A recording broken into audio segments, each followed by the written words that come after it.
Update: am I the a-hole for just refusing to cook for my wife at this point? Original post: I am 39 male. My wife Jennifer is 37. We have been married for 8 years, and we have 2 children. I work full-time, and Jennifer is a stay-at-home mom. She's a wonderful mother to our children, but one thing she does not like to do is cook. This works out just fine for me, as I generally get off work by 4:30, and I happen to be a phenomenal cook. My father was a chef, and I've been cooking since I was 10 years old. I also worked as a line cook for several years. Virtually everyone loves my cooking. When we have company, it gets rave reviews. Our children always ask for seconds. I put a lot into it, and I take pride in my cooking skills. The only person who doesn't like it is Jennifer. She complains endlessly. Too salty, too much pepper. This is undercooked. She also backseat cooks a lot, where I'll be in the kitchen making something, and she won't shut up about what I should be doing differently.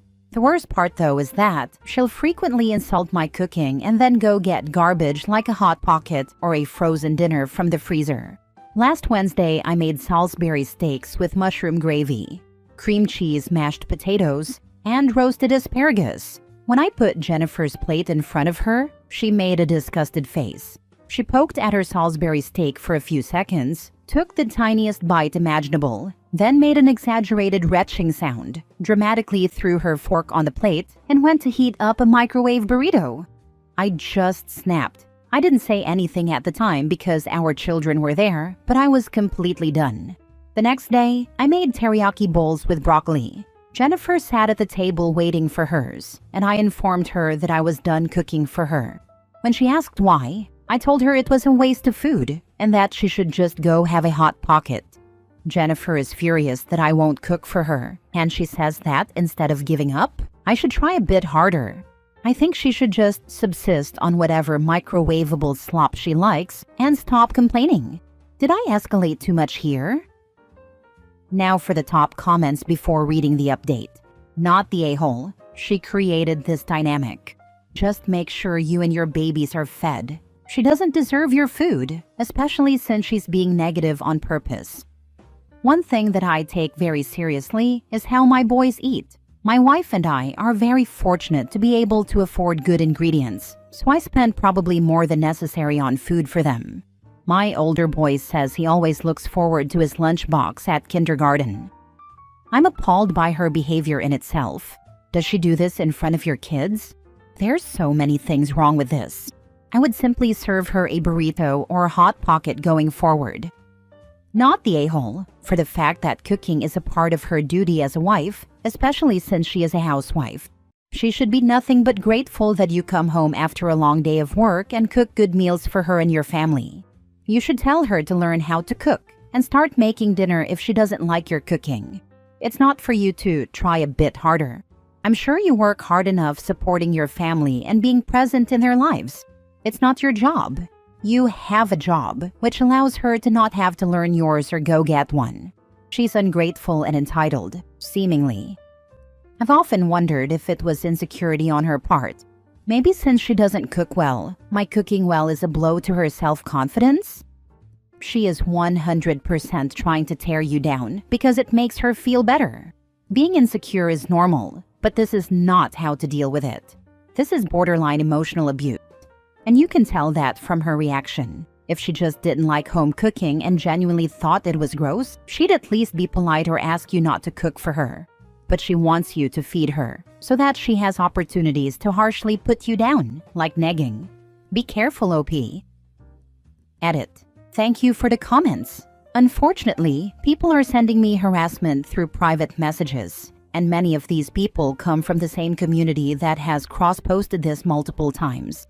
I'm going to abandon this Reddit account, although in the unlikely scenario that I post an update, I may use it again.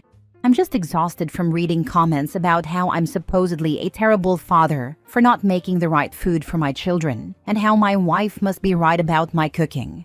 I am no longer reading responses and DMs. Now for the update. About a month ago, I posted here about something that happened over dinner one night. My wife, Jennifer, literally retched at my cooking, despite taking the tiniest bite imaginable. After that, I refused to cook for her, which made her very angry. It was this bizarre disconnect between her thinking my food was trash, not fit for a compost bin, but still demanding that I continue making it for her anyway. I was hesitant to update because, for some reason beyond my understanding, I received about a dozen hate-filled direct messages after my last post. They were all being sent from users of a parody community of this one. I have no idea what I did to make so many people upset, but a lot of people have asked me for an update, so I figured I'd give one. Anyway, the last month has been really eye-opening for me. I had long ago noticed that Jennifer was highly critical of my cooking, but over this time, I've come to realize that she's really critical of just about everything I do. For example, 2 weeks ago, I was walking outside with her. I'm pigeon-toed and have been since I was a baby, although it's a lot better now. Jennifer asked why I was walking with my toes slightly pointed in, and when I remind her that I'm pigeon-toed, she responded in an exasperated tone. "Well, why don't you just try walking with your feet straight?" Yes, thank you. My literal bone issue was just magically cured by your advice. I never realized that the solution to something I have suffered from for nearly 40 years was staring me right in the face. At least now if I ever get cancer, I can just get rid of it by deciding not to have cancer. You see, I never really noticed how critical she is towards me in virtually everything I do. She's just more forward about my cooking.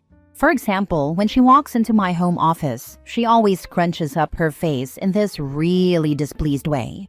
I don't think she likes the interior, which I designed, because she wants nothing but white and gray in every room in the house. Whenever I try to do the laundry, she'll hear me open the washing machine door and beeline over to backseat me through the whole process. This is coming from a woman who once ruined a $1,500 suit of mine because she thought bleach would be the perfect stain remover, by the way. When I was explaining an issue I had with a colleague to her, she took my colleague's side, despite my colleague being objectively in the wrong from an industry standpoint. My wife was adamant, though. I must have been the one to screw things up. I'm honestly just exhausted.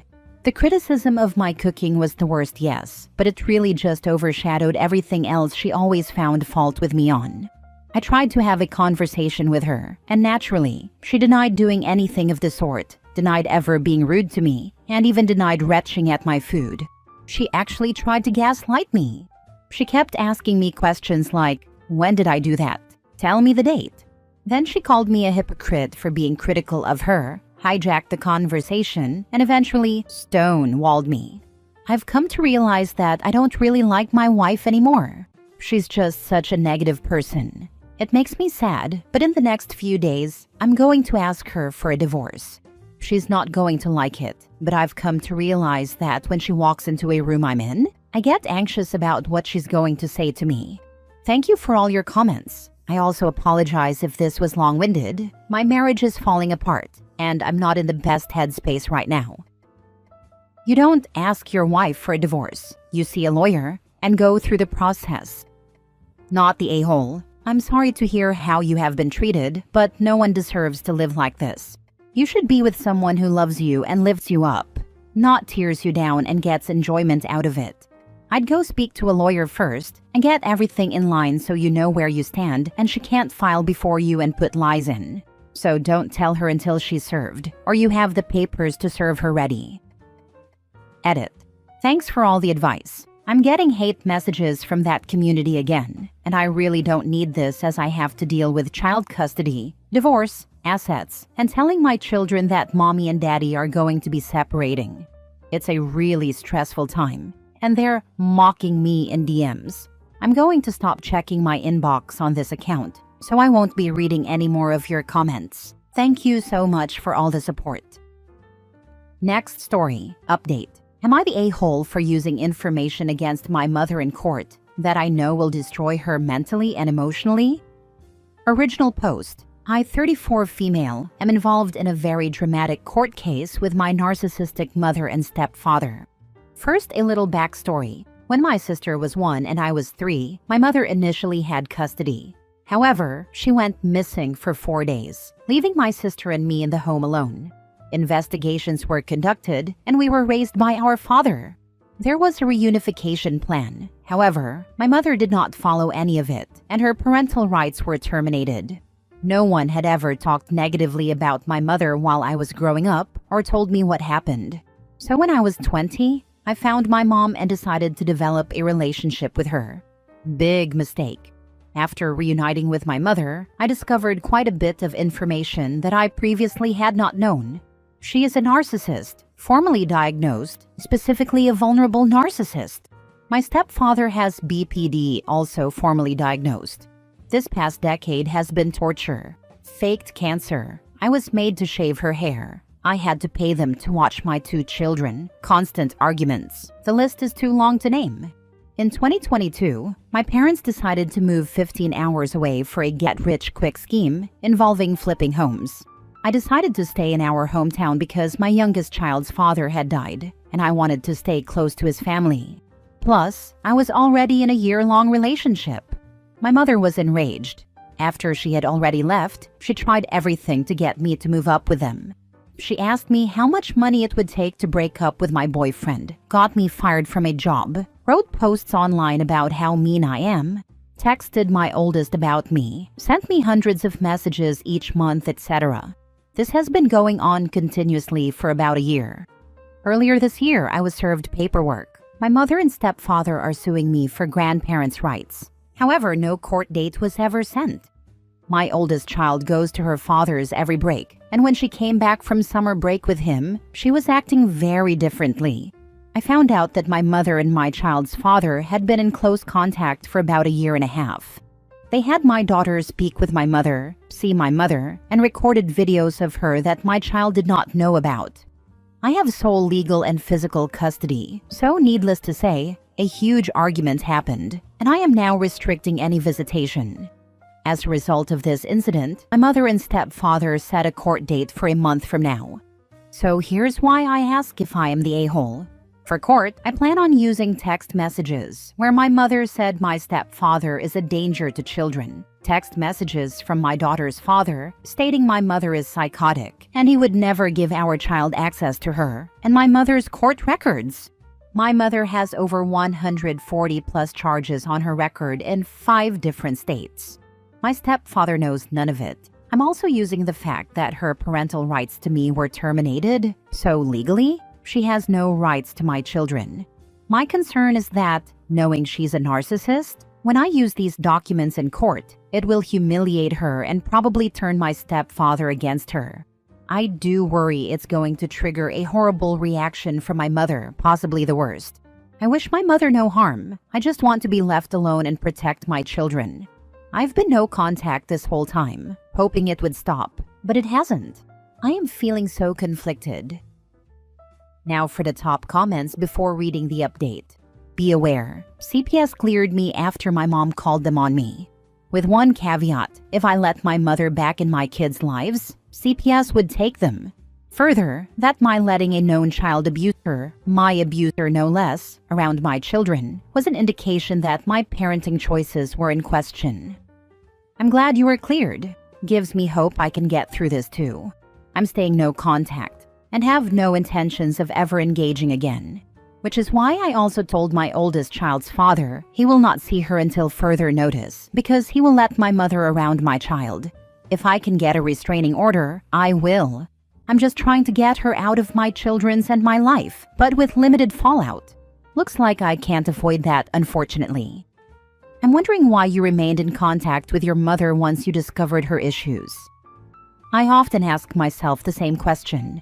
I have never dealt with anyone like her before, and I never lived with her, so I didn't experience a lot of this wrath until I defied her wishes. I wasn't raised around her family, so I didn't know anyone else's experience.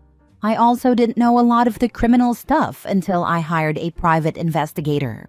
The mental illness stuff should have scared me more, but at the time it didn't. Now that I do know everything, I can never let my kids near them again. This is your child. I don't give 2 craps about your mom or her feelings. Also warn your lawyer. She will lie her butt off and probably already has in the deposition. I might have missed whether your dad is still in your life, and if yes, he might have some skeletons to help you. You don't want some left-wing judge saying, "She made one mistake. I'm giving her visitation. You want to show how horrible she is, so that you get a restraining order preventing her from contacting you or your child and limit any contact with the father of your child. If he didn't know your mom was nuts, then maybe let him start slow again. I already warned my lawyer. I asked my dad if he knew anything, and it wasn't too much more than I already knew, so I hired a private investigator, and that's how I found out about a lot of the charges. Unfortunately, my child's father knew everything about my mother already and let it happen anyway. I have evidence that my mother paid my child's father in order to see my child. It's a whole mess. Now for the update. I finally have an update on my situation since I last posted about 5 months ago. Court was postponed twice by my mother for reasons I don't know. Then it was postponed a third time due to accusations that I was an unfit mother and that my daughter had suicidal ideations. My mother asked the judge to appoint a guardian ad litem to make sure the children were safe. Court was rescheduled to March 2025. Over the past 5 months, I have been doing nothing but researching my mother. I found she has a total of 19 active warrants, including 3 probation violations. I turned everything over to my lawyer in hopes something would work. 2 days after discovery was turned over to my mother's lawyers, my lawyer called to let me know she officially dropped the case. My children and I met with a guardian ad litem. They told the judge they see no issues whatsoever. After over a year of fighting this, it's finally over. It's been such a tough battle, but I'm so happy my kids are safe and will never have to go through what I have. Thank you to everyone who wrote me personally and commented such positive things. You all have no idea how much it helped me, especially when I was having such an internal struggle. My kids are doing better than ever, and I'm grateful we pushed through. More info. To answer some comments, I have already moved several states away, changed my contact information, and have been no contact for 3.5 years. I am currently working on getting a restraining order, but have been advised by my lawyer that I may not be granted one due to lack of proof. That's frustrating, but I'm still trying anyway. My daughter and I still have had no contact with her father. And other than a very strange Darth Vader text, we haven't heard from him. He's also a couple of states away from us. I also have my daughter into therapy, so I'm hoping she learns how to have better boundaries than I did. I am not going to call the different areas about her warrants, yet.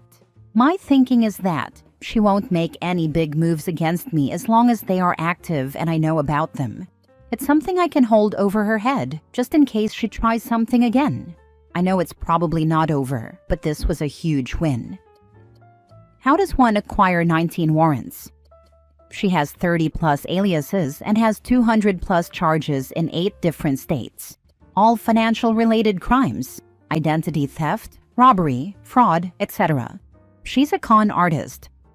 Contact all the venues for which she has warrants and tell them where she is and how they can find her.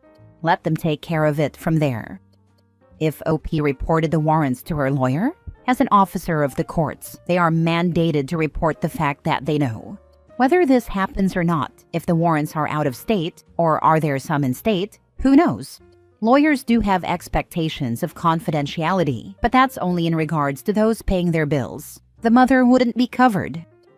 What an incredible update. Your strength in fighting for your kids is truly inspiring. I'm relieved to hear the guardian ad litem found no issues. What kept you motivated throughout this journey? What kept me going was my kids, and wanting to break the cycle of toxicity for them. They deserve the world. Hopefully, they will have better boundaries and not find themselves in a similar situation. Am I the a-hole for not inviting my stepmother and her daughter at my wedding? Plus updates. Original post.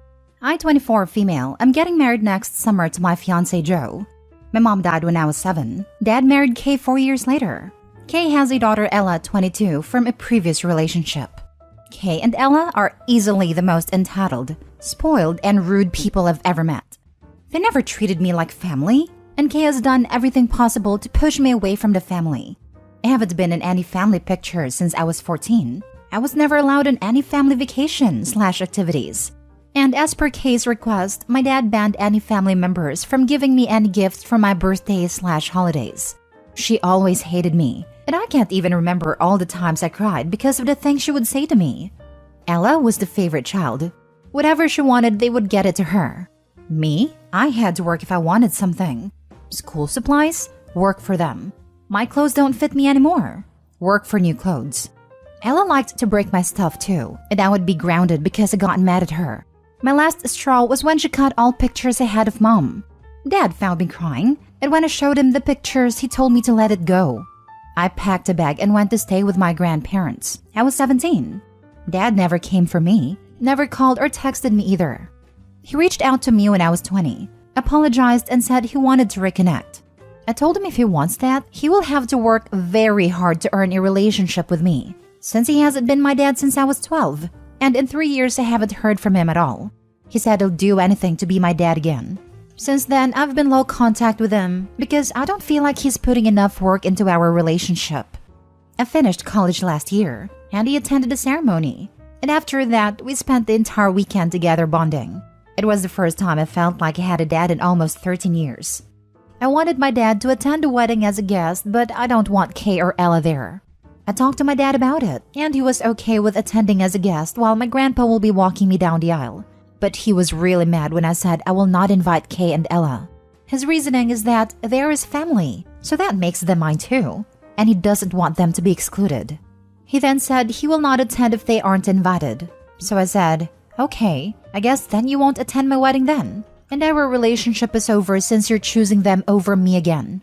It is my wedding, and I don't want those disgusting people there. Please don't contact me again. Go be with your perfect little family and forget I exist. You have practice on that. Goodbye. Then I blocked his number. Some family members reached out to me and told me I should be the bigger person, and maybe the wedding could be what's going to fix our relationship.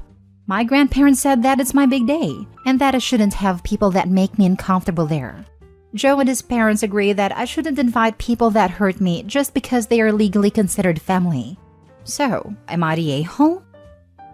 Now for the top comments before reading the updates. Not the a-hole. Your wedding should be one of your happiest days of your life. Your father made his choice.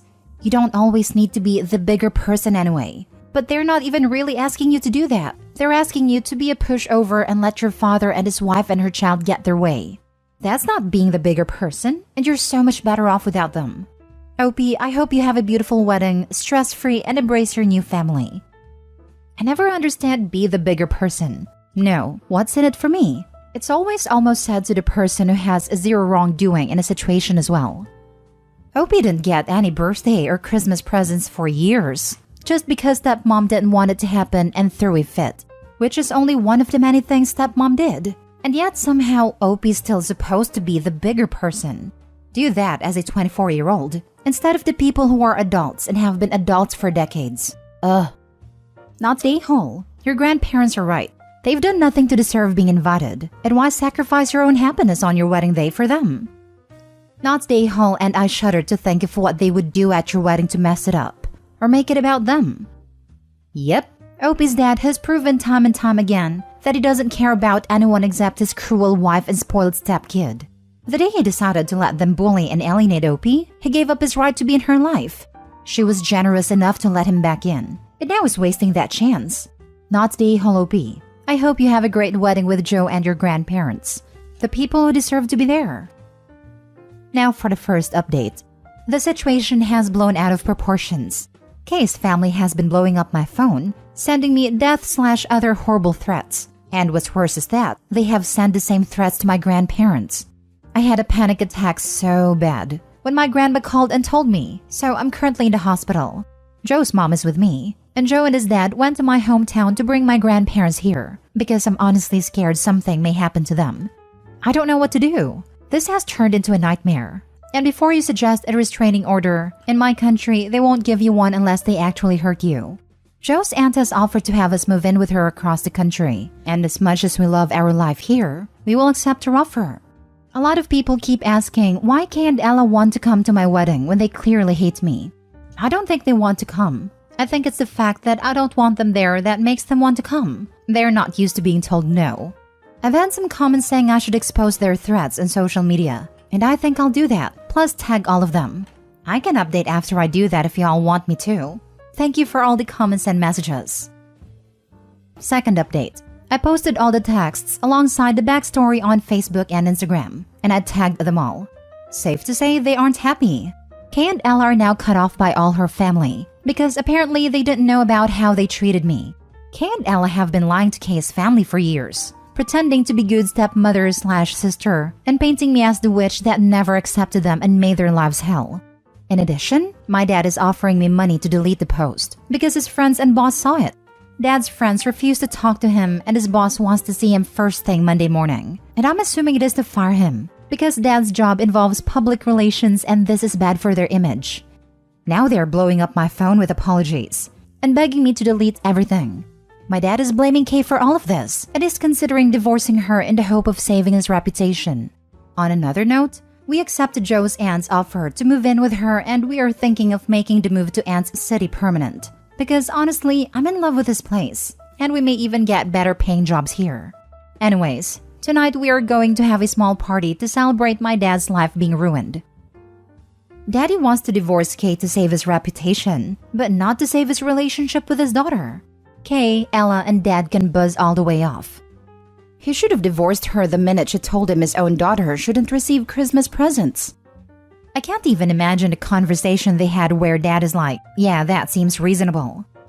It wouldn't have started with not giving his daughter Christmas gifts. It would have been a chain of favoring his wife and stepdaughter, until by the time they got to Christmas gifts, his daughter was already alienated, and he could not go along. But then he was only left with an angry, alienated daughter when his wife and stepdaughter leave. Abusers don't start off big. It sucks in both victims and enablers. Each step was just a bit worse than the last. Until he wasn't just enabling, he was a perpetrator too. At any point, he could have chosen his daughter, but he didn't. That is the really sad point. He could have any point done the right thing. If he had and worked for forgiveness, his daughter likely would have, but he would lose his wife and stepdaughter. Now he is choosing money and loneliness, and that choice isn't likely to save his money. He deserves all the consequences that are about to crash down on him. Most victims don't get to see the consequences crash down on their perps. I understand OP's stepmom's and stepsister's family were lied to about how awful she was. But who sends such horrible threats to someone and their grandparents? The lies they were told have nothing to do with them being incredibly messed up people. For some reason, some people get bolder on the internet. Either because it's anonymous or because they become part of a mob. They get bolder and more confident posting and saying horrible things they'd never say out loud outside of the internet. These people have not received a short, sharp smack in the mouth with a hard fist and believe they are immune from this traditional repercussion of acting like an a-hole. Next story. Am I the a-hole for refusing to give up my dog for my dad's fiancée and her son? I'm really upset about this right now. I'm 17 female and my parents divorced when I was 12. It was really rough. They pretty much hate each other and still have trouble doing anything together when I'm concerned. I try not to talk about them to each other and just keep things separate. All the fighting and chaos was hard on me and was affecting my mood and schoolwork when it was all going down. So my dad felt bad and let me have a dog to help me feel better. Someone nearby had Malamute puppies, so I picked out one and his name is Tycho, and he's my best friend. Even on the weeks I'm with my mom, I stop by after school every day to take him to the dog park to play and get his cuddles in. I love this dog. My dad started dating Melanie a few years ago. I don't really connect with her. We're just really different. And she's way too touchy. But she makes my dad happy, so whatever. Her son Ben, 9 male, is autistic and needs a lot of accommodations. He gets really upset and has meltdowns when things change or are done differently. He's also really scared of Tycho, even though as far as I know, Tycho's never done anything to scare him. He's a really laid-back and well-behaved dog. Dad and Melanie recently got engaged, and they want to go ahead and move her and Ben in so that they can get rid of their apartment and save money. My dad told me about it and said that since Ben is afraid of Tycho and needs a stable environment at home, Tycho is going to have to go somewhere else. My mom's townhouse doesn't have a room for him and my grandparents aren't in good enough health to look after a big dog. So we have to rehome him. I admit I didn't take it very well, and we had a big fight. I told him that no way was I going to give up my dog, and I'm going to college next year anyway, so they can put off the move until the spring when I can find a place to take him with me. My dad says they need to do to move over the holidays, and Ben is more important than a dog.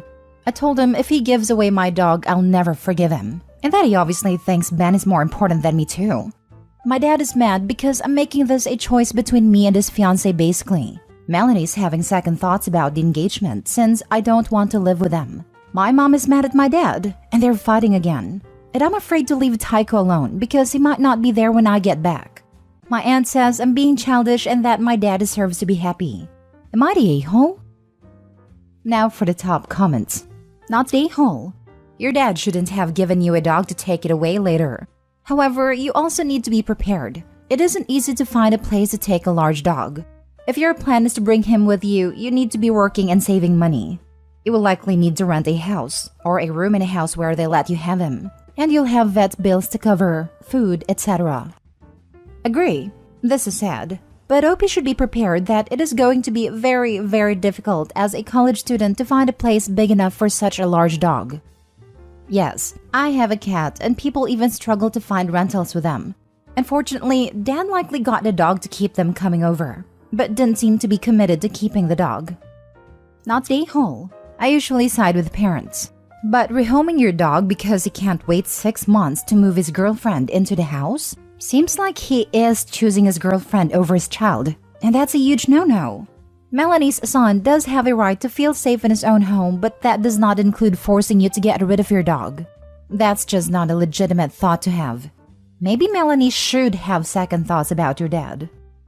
I like this comment because there's many good points to it. Why was it a dog and a compromise conversation happened before? Oh, there was a conversation between Melanie and Opie's dad. It went, "You'll get rid of the dog, won't you?" Yes, dear. Last story. Am I the a-hole for telling my dad he and his new kid can get lost? I, 14 female, have 3 siblings. 12 female, 11 male, 9 female. My dad also found out that he has another kid, 15 female, from before he met my mom. He and my mom got married fast. His new kid moved in, and my dad made me share a room with my 12-year-old sister so his new kid could have her own room. Something important to the story is that my dad has a temper. He would never hit us or anything, but he yells and it's scary. My mom has talked to him about it, making it hard for us to talk to him or be around him sometimes, and he always said he'd work on it, but never did. I moved in with my mom as they're divorced because I didn't want to share my room, and all of my dad's attention was on the new kid too. My dad and I still texted and called a few days a week. He then asked me to come over because he had something he wanted to tell me and he wanted it to be in person. When I got there, he told me that he started therapy, parenting classes, and an anger management thing. And he wanted to let me know because me and him used to butt heads the most. I asked why he chose to do it now, and he said he's doing it for his new kid but still expected me to be happy about it. Like we've been telling him to figure out how to control his temper for years, and now he's only doing it for his new kid. I told my dad he and his new kid could get lost, and I went back to my mom's house. My mom was waiting in the car the entire time. I haven't talked to him since, but he's still calling and texting me. My mom thinks I should be happy that he's finally working on getting better, even if the new kid was the reason, and that maybe I should give him a chance. But I don't want to. Am I the a-hole for what I said? Not the a-hole. What he thought he said. I'm getting better. You should be happy and praise me. What you heard, / he actually said, I'm getting better finally because of my other child. You weren't worth getting better for, but she is. But you should be happy and give me a cookie anyway. Tell him that. Tell him he just flat out told you his other child was worth doing the work to get better for. But you weren't, and that hurts. And that just furthers his psychologically harmful behavior towards you. Also, if he honestly wants to get better, he needs to work on his relationship with all of his kids specifically, and not just the new kid, and expect the other kids to be happy slightly less horrible. Y'all definitely need family therapy, on top of individual therapy. There is a good place quote that applies to this directly. If my father is truly changed, then that means he was always capable of change. But I just wasn't worth changing for. Was thinking of that exact quote while reading this. I get that people are complicated and sometimes it's not as simple as you weren't worth it. It might be more like I wasn't at the point where I could see what I had to do. But the feeling is still perfectly valid, and the people who weren't worth it aren't obligated to maintain a relationship with a person, even though they're changing now. Yup, Usually, when we need to make a serious change about ourselves, we start putting in the work when the pain of not changing becomes more than the pain of changing. But this just tells me the dad cares more about a surprise kid than Opie and his other kids. And I know why. His family has been stuck with him for years. Sure, Opie's mom divorced him, but the kids were basically still stuck being around him and his problems. He didn't have anything to worry about then, because they didn't have anywhere to go. Surprise kid does. Surprise kid didn't grow up hating what he does, but ultimately having to accept being around him anyway. Surprise kid can leave. Surprise kid isn't invested, and that scares him. He's now looking down the barrel of honest-to-God consequences for his behavior and refusal to change. So now he's trying to get right real fast in an effort to present himself in a better way than he has before. I can understand if this was the kick in the pants he needed, but damn does it look performative as heck. New kid can't leave. She was in a foster home before this, and it would probably be difficult to go back. She's just really scared of everyone, and he doesn't want her to be scared of him. Update. Am I the a-hole for refusing to change the ownership of the house I bought for my parents? Original post. I, 33 female, owned multiple businesses. I'm not really rich, but since I'm single and childless, I have a lot of spare money.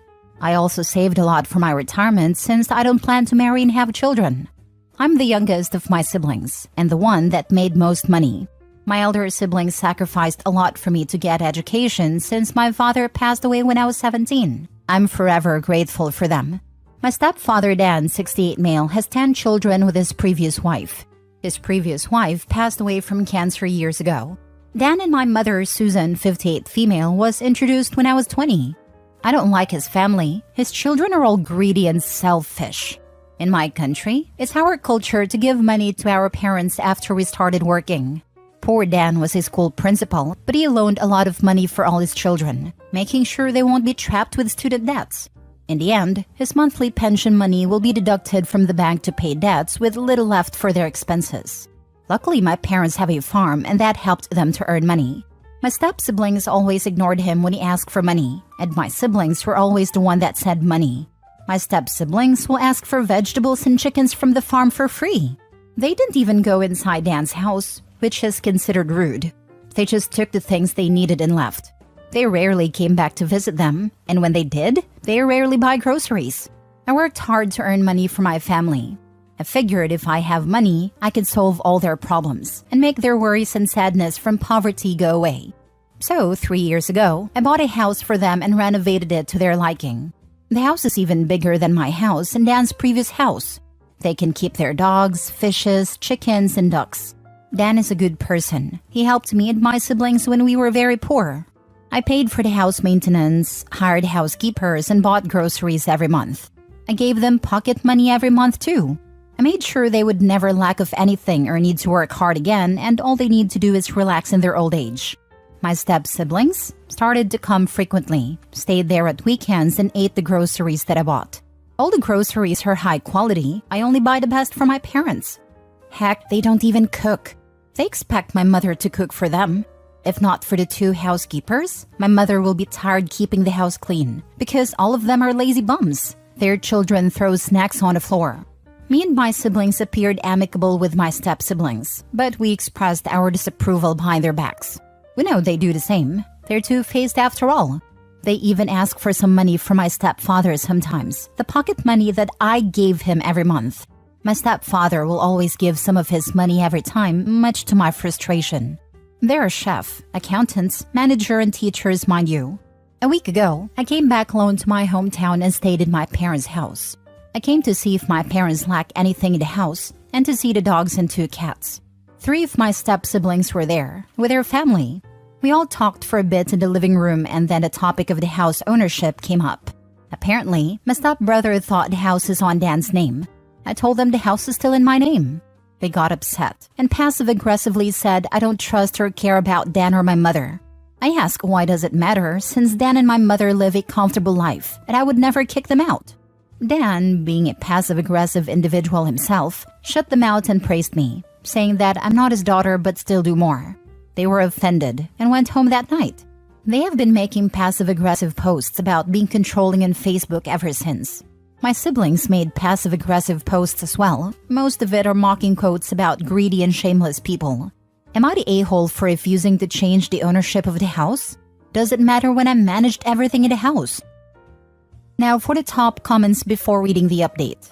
Not the a-hole. The step beasts want to get a loan on the house, and you messed up their plan. Thank you. They accused me of being controlling, which is ridiculous. The only thing you're controlling is their ability to monetize the home your mom and stepfather live in. They had plans for that money, and it went up in pretty spiraling colored smoke before their eyes. Had it been in his name and he passed first, I guarantee they would have put your mom on the streets within a few months. You're a good person. They are greedy and grateful leeches. Please don't let them bring you down and never let their words take hold. They will always be out for themselves and can't be trusted. Yeah, Opie, you suck for not letting these people take further advantage of your parents. The fact is, if the homes were in Dan's name, they would kick your mom out before your stepdad is even in the ground. I would still add cameras to the property. I'm sure the second your parents aren't in that home, they will descend and take everything not nailed down. And wouldn't put it past them to squat. If I had a power to stop them from coming, I would have done it. Unfortunately, Dan is stubborn. He made a choice to let his children come because that's the only time he sees them. I already installed CCTV in a few areas in the house. Not the a-hole. They're just pissed and hoped you put it in Dan's name so when he dies, they'll get it. It's all about them as always. You were smart to keep it in your name. Otherwise, if it was in Dan's and he passed away first, your mom would end up homeless as they would kick her out. That's what I'm thinking. Dan has his own house. No one lives there for now, so they can take that instead. Can be even worse. Not sure what country you're from, but maybe they could consider putting your father in a care home in a few years and throwing your mom out. One house is not enough. They may want all the houses they can get their grubby paws on. They're sus.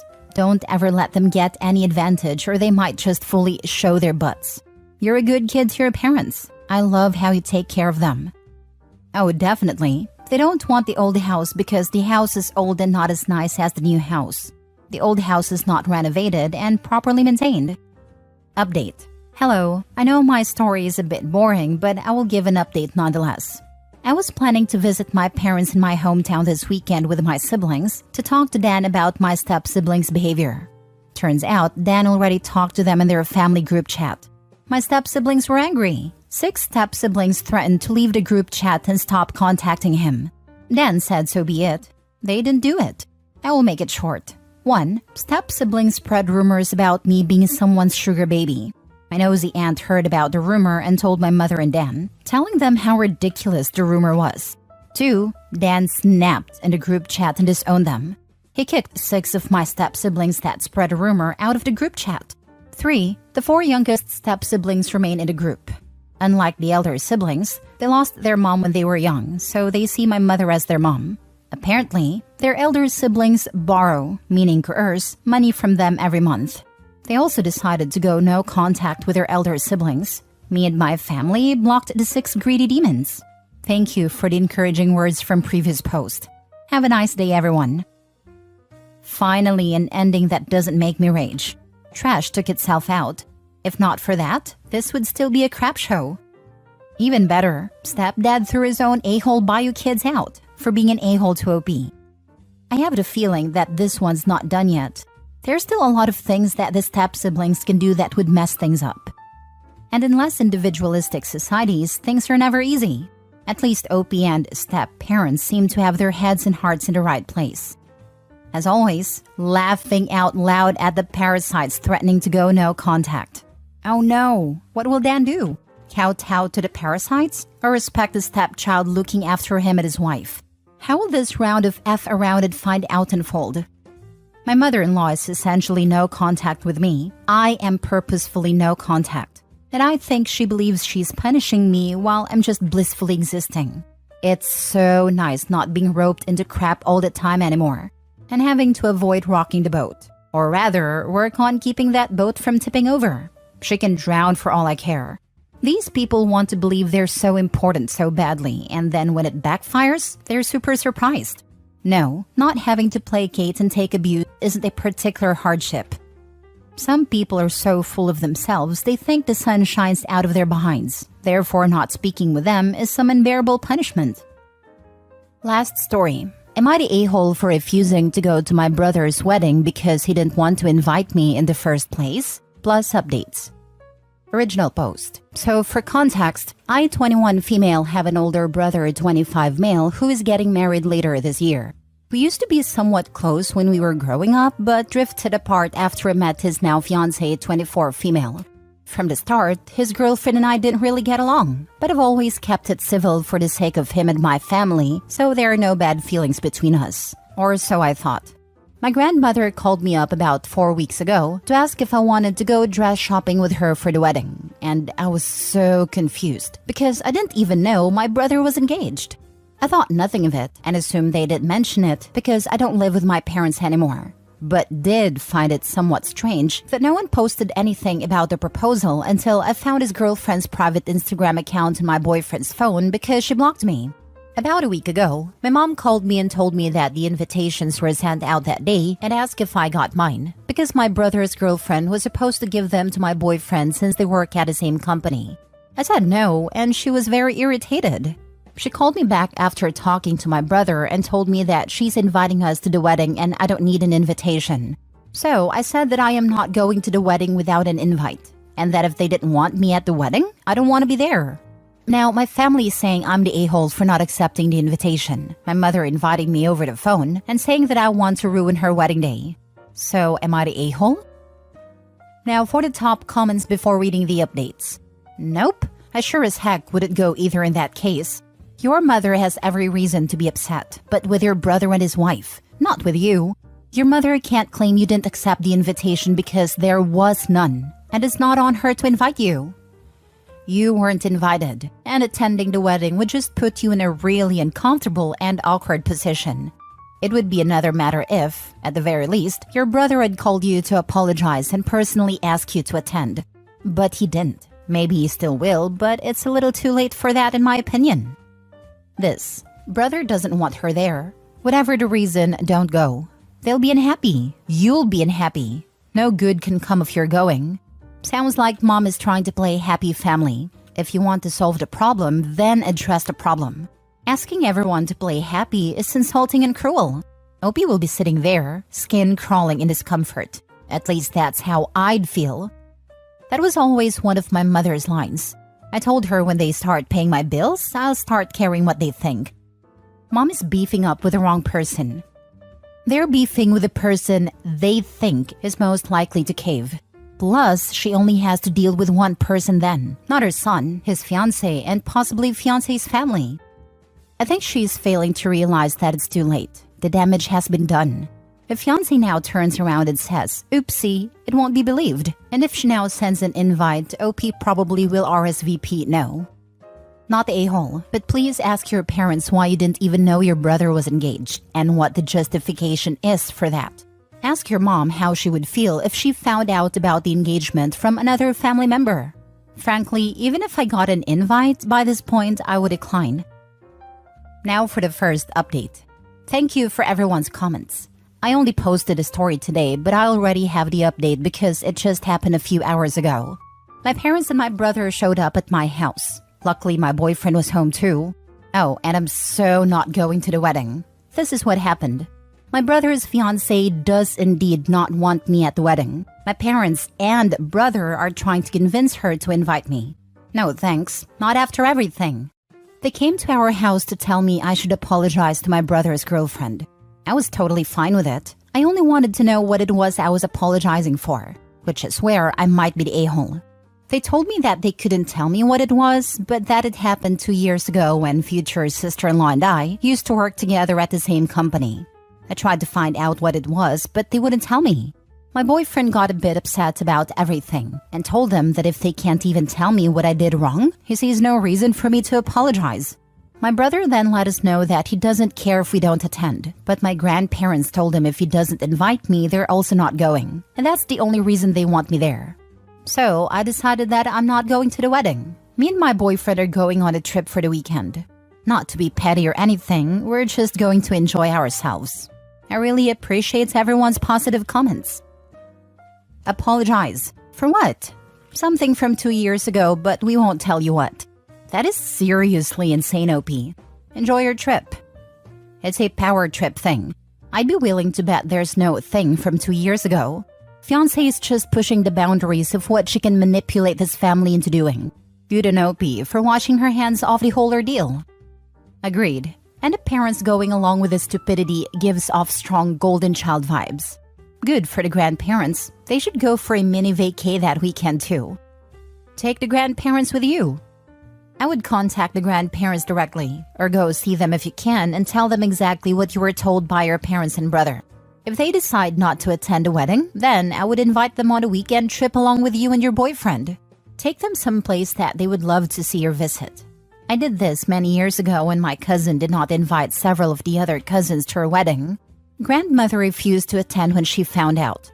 All of the uninvited banded together and took grandmother on a week-long cruise. She had never been out of the state where she lived, and she had a blast.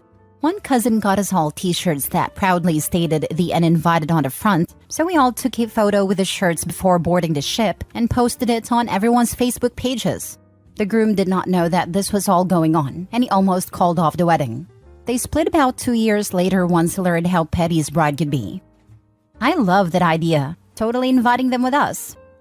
Sweetie, please go ahead and enjoy your mini vacation. Never allow anyone to gaslight you into doing their biddings.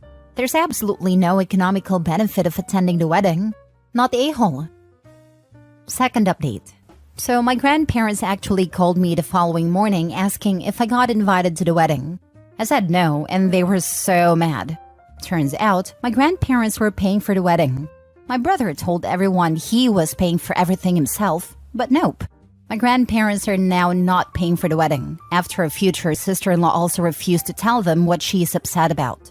My parents have stepped up to cover the rest of the wedding expenses, and my grandparents, my boyfriend, and I will be enjoying a great weekend. Thank you to everyone's comments and advice. I really appreciate it. My parents have stepped up to cover the rest of the wedding expenses. Your parents freaking suck. Your brother is excluding you from his wedding.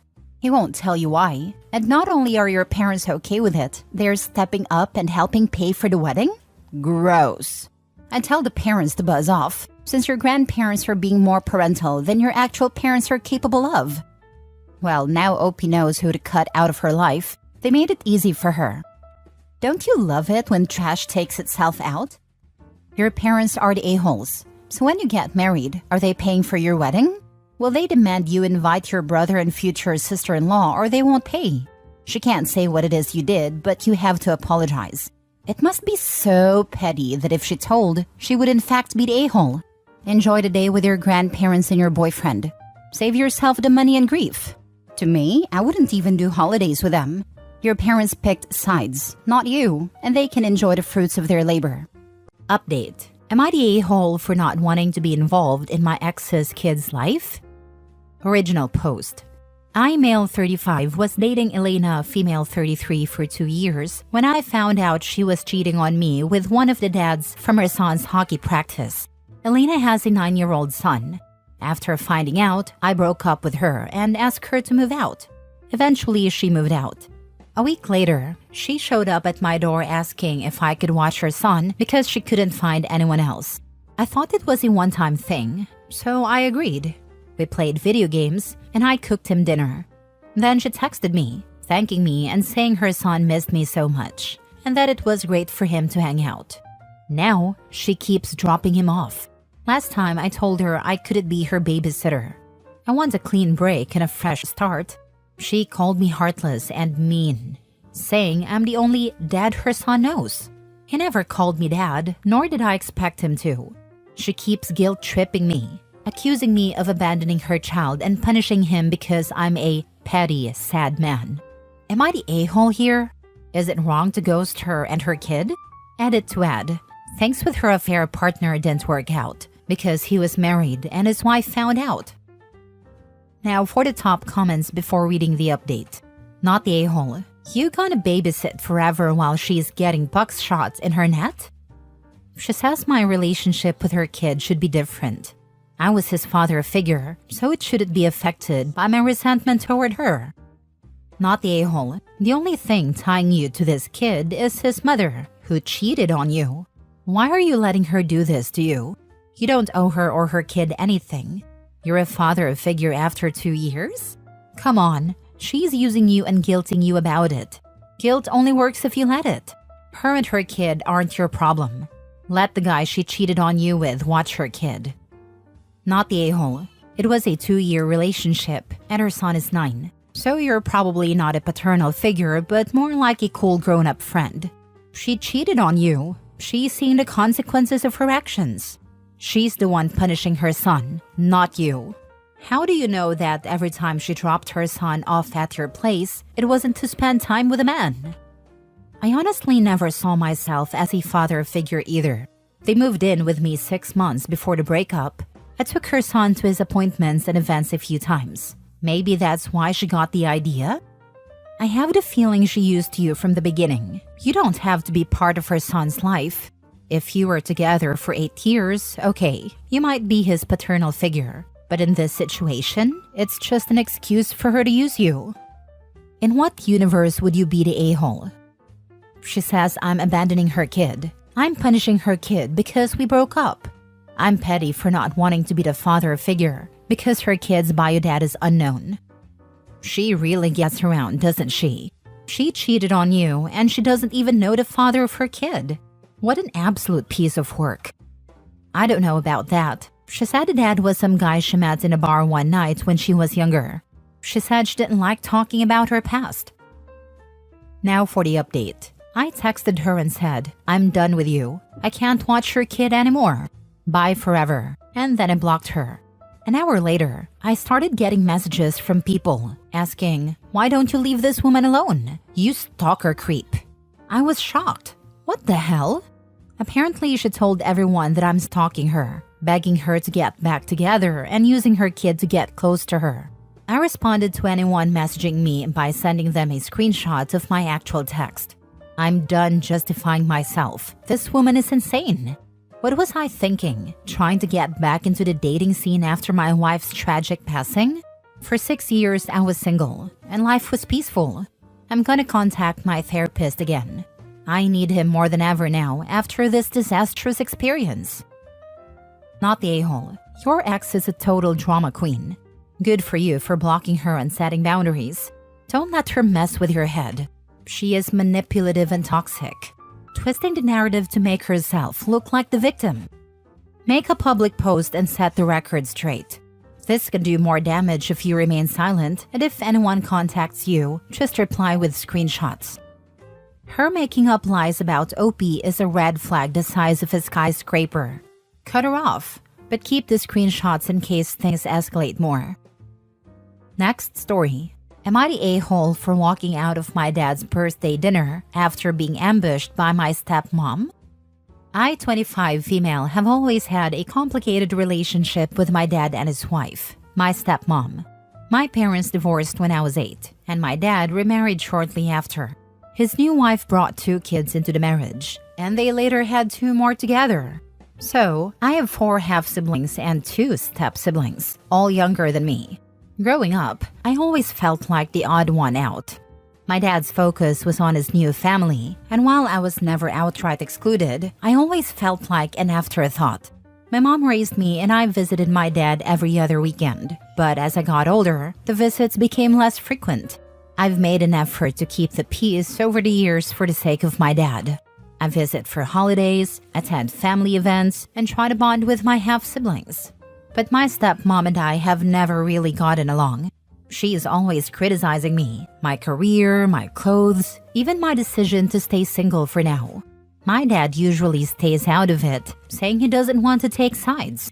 Last week was my dad's 50th birthday, and my stepmom organized a big dinner at a fancy restaurant. I showed up with a gift and was genuinely excited to celebrate him. Things were fine until dessert. That's when my stepmom stood up and said, since we're all here, it's the perfect time to address some issues as a family. I immediately felt uneasy. She launched into a speech about how I've been distant and don't do enough to blend into the family. She brought up things like how I don't call her on Mother's Day or babysit my half-siblings when they need help. She even mentioned that I missed a family barbecue last month, which I had already explained was due to work. Then my dad chimed in. He said he agreed with her and that it was time for me to make more of an effort to be part of the family. He added that I should apologize to my stepmom for being cold toward her. I was stunned. This wasn't a birthday dinner, it was an ambush. I asked if anyone else felt this way, and my stepmom's parents, who were also there, chimed in, saying they'd always thought I was too independent and didn't value family enough. At that point, I had enough. I stood up and said, "If this is what you invited me here for, I'm leaving." My dad tried to stop me, saying I was being dramatic, but I walked out. I went home, turned off my phone, and cried. Since then, my stepmom has been blowing up my phone, calling me selfish and ungrateful. My dad texted me saying he was disappointed in how I handled things, and that I should have stayed to talk it out. Even my mom, who I told about the situation, said I could have stayed to keep the peace. I feel like I was ambushed and humiliated in front of everyone. Am I the a-hole for walking out instead of staying and addressing the issues? First things first, you're not the a-hole. Go ahead and block your stepmom. You don't have to watch your younger siblings, no matter the reason, whether it's work-related or not. What her parents think shouldn't matter, nor does the fact that you don't call her on Mother's Day. What I've learned about the whole keep the peace idea is that it usually means you need to be a doormat for others while putting your peace to the side. Exactly. OP is not a free babysitter and definitely doesn't owe her stepmom anything. They ambushed OP. Like, who even does that at a birthday dinner? It was all about her. You don't call me on Mother's Day. You don't babysit my kids for me. And at a birthday dinner in a fancy restaurant, no less. That should pretty much seal the deal on where this relationship is going. Sorry, OP. Not the a-hole. This was what, 6 or 7 people against one? How is that supposed to be any sort of conversation where your side would be heard? It seems more like an intervention where your feelings are disregarded. There was no point in staying. The outcome was already predetermined. Talk to your dad and set boundaries for the relationship you want with him. If he isn't agreeable, then go no contact. By the way, few people acknowledge how emotionally costly it is to keep the peace. It's almost always a one-sided investment with little to no return. And the aggressor is never asked to keep the peace. They always ask the quieter person to appease the bully. No one ever tells the loud one to stand down. No, that sounds absolutely horrifying, traumatic, and humiliating. I'm so sorry they did that to you. It was a completely inappropriate way to address their feelings. I really hope you have access to mental health care and can talk to a counselor or a therapist to help you through this. Next story. Am I the a-hole for asking my fiancé to cut 200 people from his guest list? I, 31 female, and my fiancé, 32 male, recently got engaged. We have started making our guest list as part of our wedding planning. My fiancé is a very social guy. He's been in the restaurant industry for 10 plus years and has made a lot of friends and business connections. On the other hand, you have me. I have a very small but close group of friends. I get overstimulated easily and have to prepare for big group interactions. Yet I usually can only last a few hours before I need to wander off and recharge a little. We made our first pass at the guest list. I have about 45 to 50 people on my list. This includes mutual friends and their plus ones. These are the people I can't see this day happening without. He made his list and has close to 400 people on it. This includes people he's met through business and wants to essentially shake hands and kiss babies with. I forgot to mention he is opening his own business soon. He said he will take another pass at the list and cut it down so we have 400 in total. The thought of this makes me physically ill. I want to be supportive and invite everyone he views as important to him, but there are a significant number of people on the list whom I have never even met. Some I haven't even heard of before seeing this list. For context, we've been together for 2.5 years. I also saw the names, and when I asked him who they were, he said, well, I was invited to their wedding 3+ years ago. Some people he only exchanges happy birthday with every year, and he says they need to be at the wedding. Again, I want to be supportive, but I have a hard time justifying paying $250+ per person for people I have never met and whom he only says happy birthday to.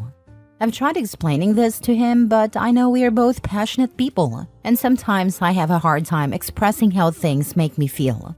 I don't want to sound like I don't care about his friends, but to me, some of his reasons for inviting people just seem childish or irrelevant. Ideally, I would like a wedding with 150 people. He wants closer to 500. I think I could handle 250 without having a full panic attack or meltdown. I don't want to sound like a diva, but the thought of being around 200+ people I've never met and being the center of attention makes me want to crawl into a corner and hide. The last time I brought it up, he got really defensive and said I was making him feel like I don't care about the people who are important to him.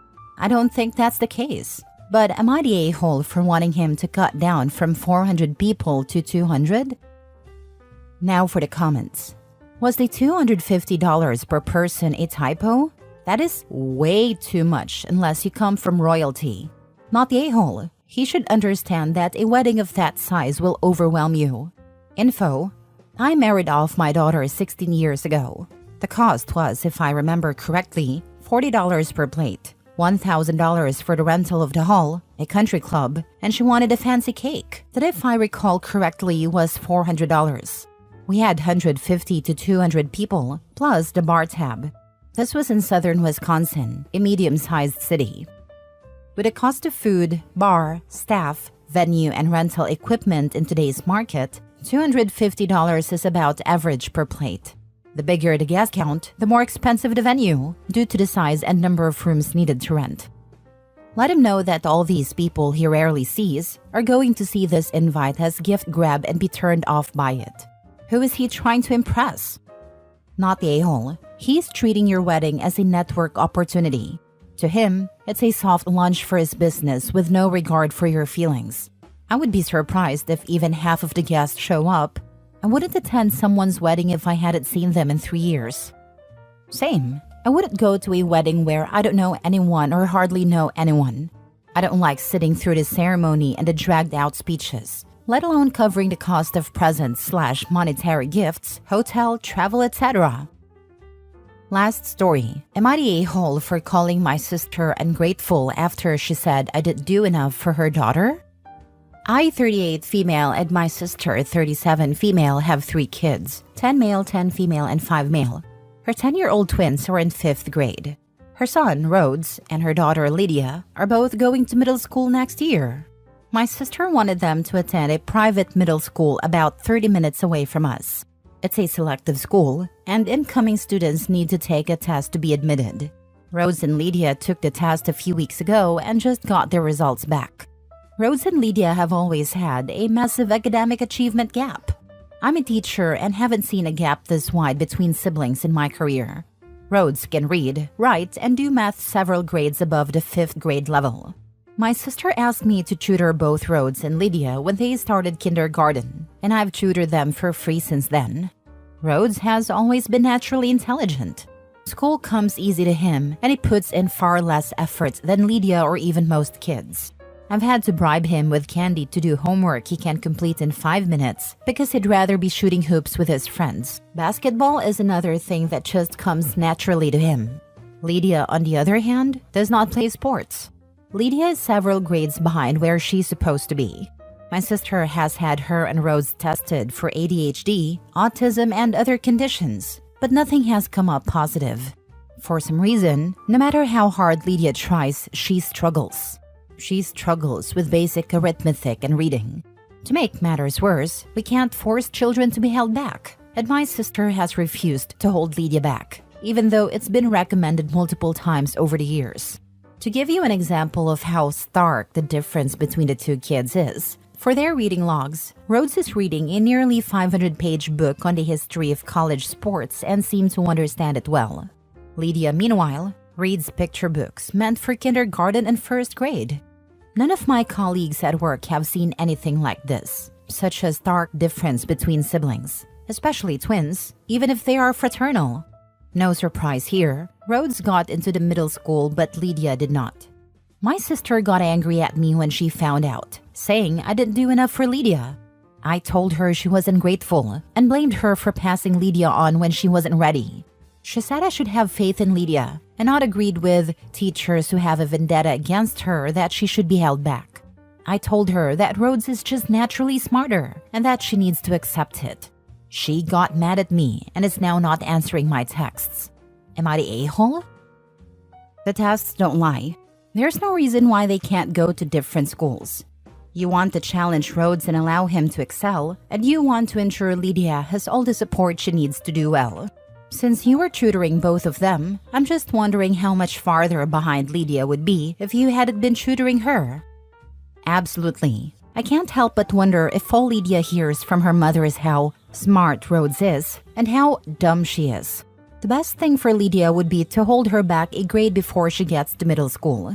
My sister wanted to hold my niece back a year in grade school, but the school refused.